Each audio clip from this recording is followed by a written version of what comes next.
daw, cotton what? Tsaka ang mahal talaga guys, promise. Parang hindi siya worth it.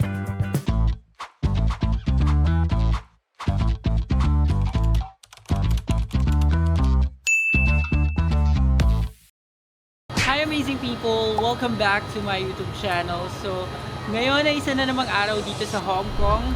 At ngayon guys, marami tayong pupuntahan. At pupuntahan natin yung mga lugar na hindi namin napuntahan sa previous visit namin sa Hong Kong last year. So, unang-una na dito guys is yung Monster Building na matatagpuan banda sa Taikoo.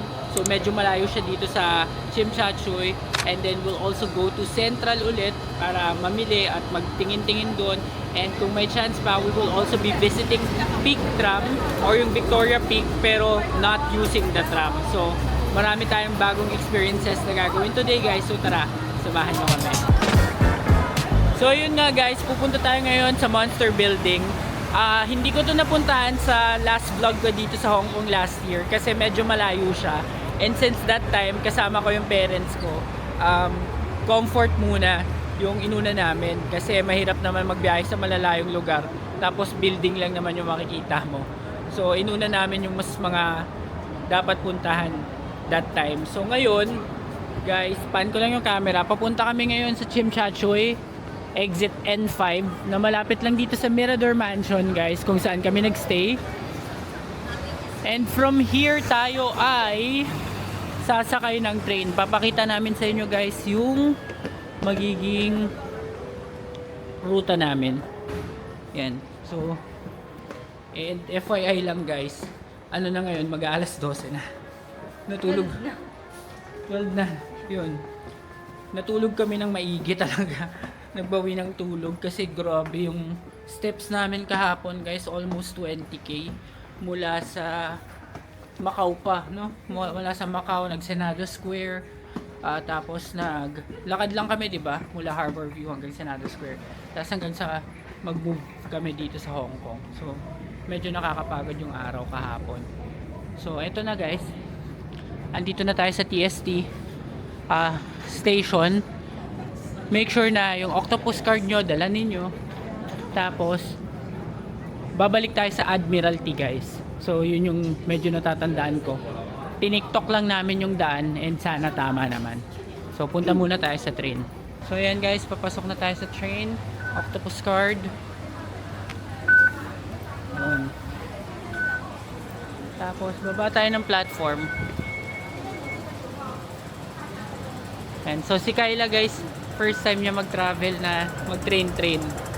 Kasi 'di ba nung nagdanang kami, wala naman masyadong, hindi naman kami nag-train sa Danang. Tapos nung nag-China, naka-tour naman, kaya ito talaga yung DIY na kami mismo yung magda-navigate. Ayan ang train ng Hong Kong. So dito tayo guys sa right side. Pagbaba nyo isa lang yung to Central, pero sa Admiralty lang tayo bababa. Guys, ito na yung train pa Central. So, one station away lang ulit tayo. Let's go! So guys, nandito na kami sa Admiralty Station. So, papakita ko sa inyo dito sa malaking MTR map kung paano pumunta doon sa Taikoo. So, nandito na tayo sa Admiralty Station guys. So, galing tayong Tsim Sha Tsui. Bumaba tayo sa Admiralty and from here, lilipat tayo ng Blue Line. Itong blue line na to, papuntang Chai Wan dito. Tapos, ang baba natin ay sa Taikoo. So, mula dito sa Admiralty, papunta sa Taikoo. So, marami-raming station din yan. So, let's go. So, guys, dito na kami sa train. Ang baba nito ay sa Taikoo Station. So, from there, susundan lang natin ulit yung direction sa TikTok. Sa station. Guys, nandito na kami sa Taikoo Station. So, from here, exit B tayo, mag-exit B tayo paglabas natin ng station. Red na red yung station nila, kaya akala ko dati red line to, blue line pala to. So yan, so kaya tayo, tapos exit B, letter B. So yan, A and B papunta dito sa left side. So dito tayo, at ito ang makikita ninyo dito sa Taikoo Station kung gaano kapula yung station nila. So guys, sa labas ng station ng Taikoo, meron itong mga cute na donuts and cakes. So, Naalala ko yung mama ko dito. Kasi binila namin siya ng cake. Nung birthday niya. Ito yung mga isang cake na ganito, $24. Yung slice is 27. Cute. Eh, ito may koalas merch. 236. Okay guys, so ito na yung exit B, nakalagay Cornhill. Though yung A, Cornhill Gardens yung nakalagay din. So dito tayo sa B. Tapos, pagdating nyo dito sa exit B, sabi take 2 escalators. Exit B, turn left. So we'll take 2 escalators. Escalator ride. So 1, ito yung una guys. So akyat muna tayo. Ayan guys, so wala pala kayong choice. Talagang dalawang escalator kasi magkasunod pala siya. Ayan, so diretso lang tayo sa taas. Tapos pagdating sa dulo, turn left naman tayo. Okay, so sundan lang natin to. Eto na guys, so nasa dulo na tayo ng nasa dulo na tayo. Ito na yung exit B mismo pagkatapos ng mahabang escalator na dalawa. So pagdating dito, pag nakita nyo tong B Taikoo Station at ito kaliwa. So kaliwa tayo guys. Ayan. So malalaman yung tama yung dinadaanan nyo kung makikita nyo tong Taikoo Primary School. So diretso lang tayo dito. Ayan. So, ang daming tao, ang daming mga students. Kasi nga school to. Malapit siya sa school. So, diretso lang tayo. And, hindi ko alam kung nakita sa video kanina, may mga tram na dumadaan na dito. Ito, bus na normal yan eh. May tram ako nakita kanina eh. Pag meron ulit, sana ma-video natin. And, so let's go here. Diretso lang.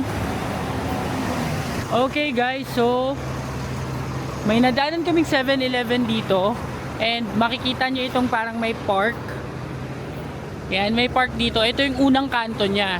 So, assuming na tama tayo guys, itong kanto na makikita ninyo merong McCafe na sign, diretso pa rin kayo kasi diretso daw tayo sa dalawang kanto. So, ito yung unang kanto. Diretso pa rin tayo, tawid lang tayo sa kabila. And then hanggang sa makarating tayo dun sa pangalawang kanto. So guys, nakatawid na kami dun sa unang kanto. Ito, pinapakita ko lang din sa inyo yung view for awareness para at least meron kayong indicator kung naliligaw na ba kayo or hindi, or kung ano nang nangyari sa pagpunta ninyo.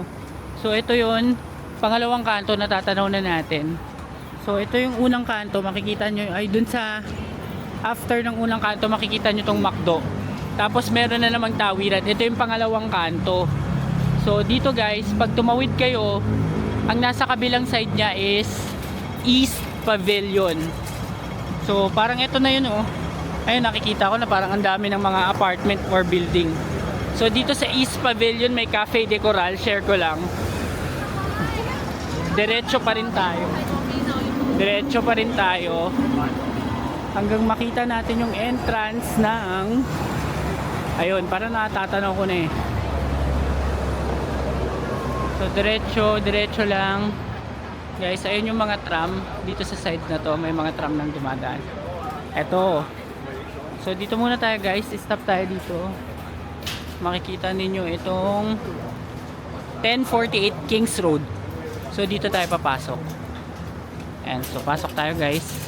Ayan guys, so pumasok tayo sa 1048 Kings Road and lakad lang konti and voila!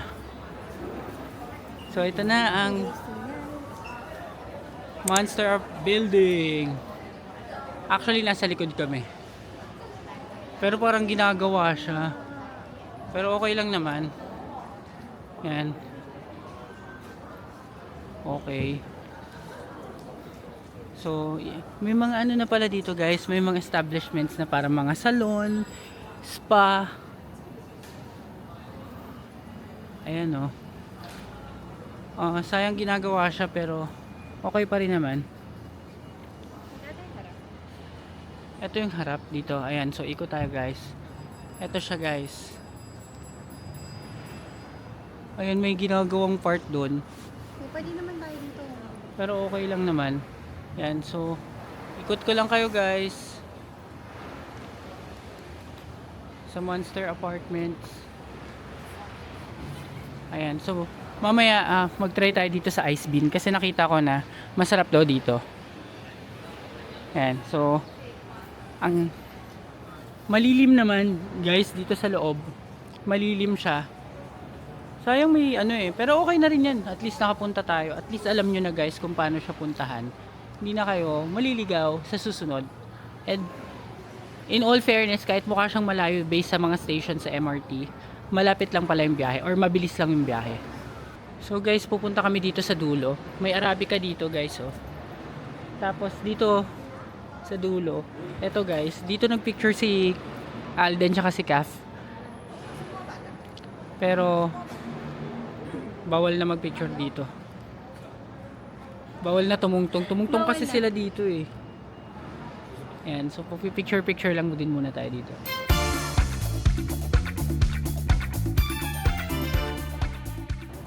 Ano daw? Cut then what? So ginaya namin yung picture nila guys sa Hello Love Goodbye. Tapos etong pwestong to, dito kapag mga yung malalayong shots, pwede din naman doon sa mas malapit kung gusto mo yung mga nakalapag, yung phone, ganyan. So pupunta din kami doon para magpicture.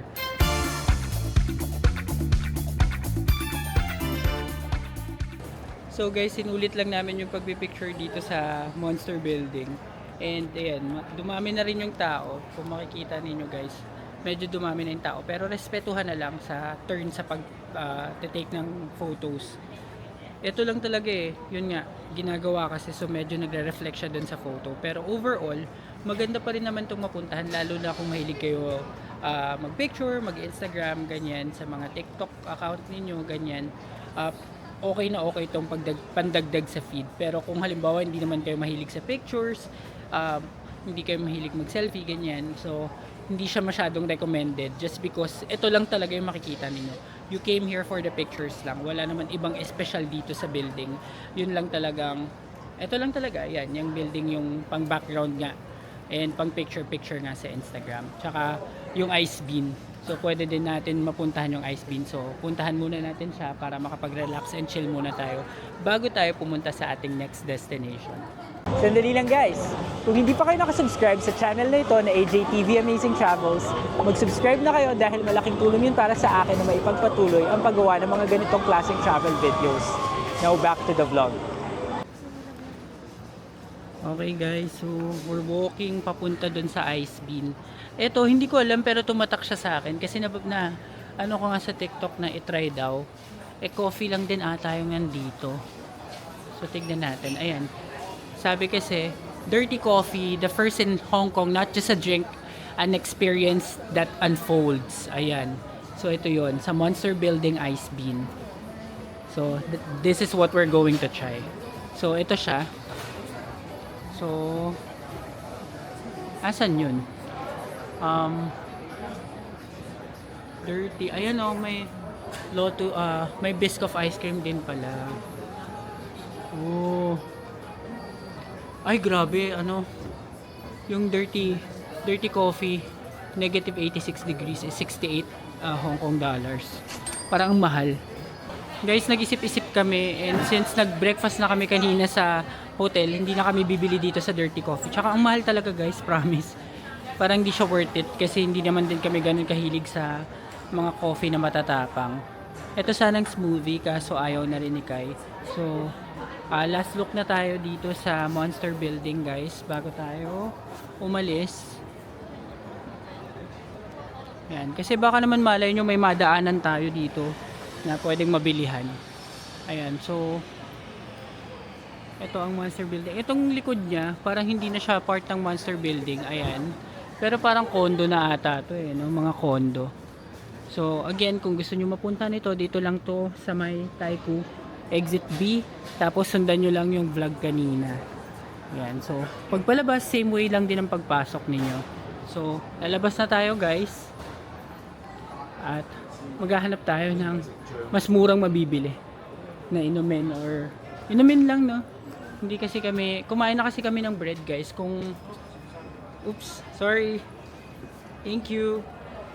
Ayun, kung maalala nyo kahapon, bumili kami dun sa Kowloon Restaurant ng mga bread. Yung pineapple. Masasarap naman kasi yun talaga binibili namin pag nandito. So, pan ko lang ulit yung cam guys. Meron ditong nakalagay na CNC Filipino Asian Shop. Ayan, Philippine and Indonesian products available. Galing. So, ito yun guys ha, para lang familiar kayo ulit. Dito kami pumasok kanina, dito din tayo lalabas. Ayan. Ayan sakto guys, may tram oh. May tram na dumaan. Naka Armani pa. So ito yun guys sa 1048 Kings Road. Yan ang papasok sa Monster Building. Yan. So ikot lang din tayo dito sa paligid guys para makita nyo kung pwede ba may mabibili ba dito. So meron ditong Gentle Bakery. Uy, yung sasarap ng tinapay. May egg tart din sila guys. Egg tart nila is $7 lang. Wow. Tapos may hopya munggo. Ay baboy. Kasi nga mahilig sila din sa hopya. Tapos marami ding mga bread sa loob guys. Mga typical na bread lang to or bake shop lang dito sa Hong Kong. Pero ayan oh. Grabe. Mukhang masarap yung egg tart. Gusto mo egg tart? Tapos ito may mga ibang kainan din. Meron din tindahan ng milk tea. Brown sugar bubble milk tea. $20 for tuna. Ito mura lang oh. Ayan oh. $20 dalawa na. Tapos may 7-Eleven din dun sa dulo. Guys, dito pala sa gilid ng Monster House, nakita ko lang, meron mga bilihan ng souvenir tote bag na Monster House din. Oh. Ayan, $40 isa. Ayan yung mga kanilang mga souvenir na dito mo lang din makikita daw sa Monster House. So, pinakita ko lang sa inyo. And ito yung pangalan ng store nila. Ayan, tandaan nyo na lang sa mga mahilig sa tote bag.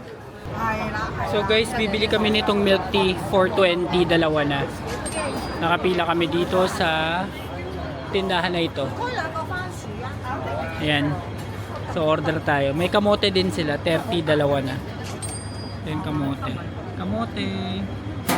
So guys, ito na yung aming milk tea na buy one take one for $20. Ang pangalan pala ng bilihan is Happy Sweet Potato. So tikman na natin. Okay. Ngapon. Parang okay now. Masarap siya. Parang okay now. Matamis pa yung boba. Hindi na lang nagtanong ng sugar level siguro dahil hindi kami maintindihan. Pero okay ito sa akin, mga 9 out of 10. Kaya. 10. Yan, so ubusin lang namin to guys, and dahil dyan i-end ko na muna ang vlog na ito. Maraming salamat sa lahat ng nanood ng episode na ito ng ating Hong Kong Macau Vlogs. At kung nagustuhan ninyo ang video ito, please give us a like, comment, share, and subscribe to my channel, and do not forget to hit the notification bell para updated kayo sa aking future vlogs. Abangan ang next episode nitong ating Macau Hong Kong series. Yun lang guys, maraming salamat. Bye!